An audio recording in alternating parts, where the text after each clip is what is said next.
Example 6. We're going to fully factor this polynomial. I've started this a little bit already for us just to save us some time, but I'm going to test factors of negative 24.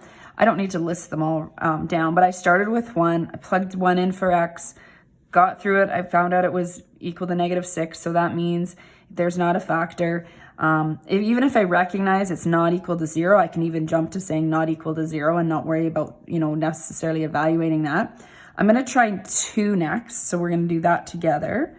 So I'm plugging in 2 every time I see an x.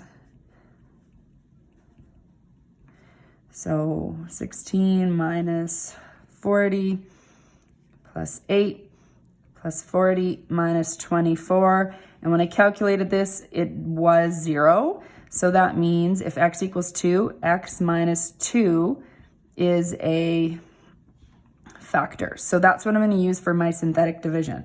So I've got 2. I've got this in descending order, so I put in my coefficients.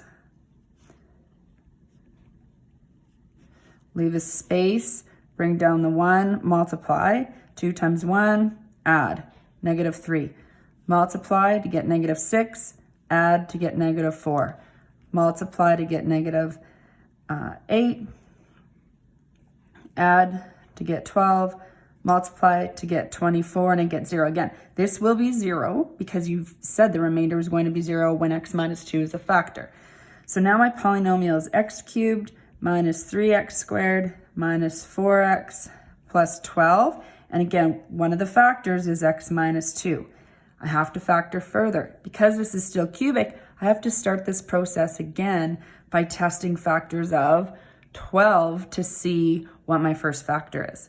So to save us some time, I already had tested 1 and negative 1. They didn't work. So I'm going to jump right to testing when x equals 2.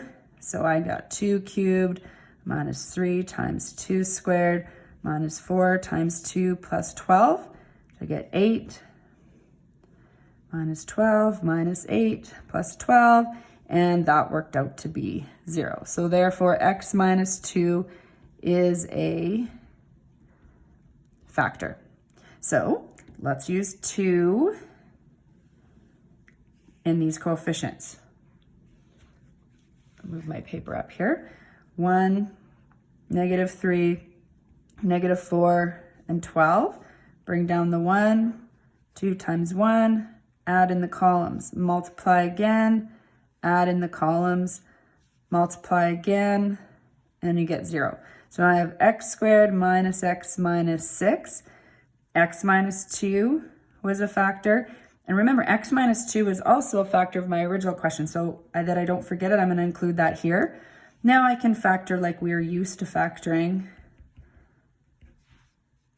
So we're going to factor 2 numbers that multiply to negative 6 and add to negative 1. And there I have it factored.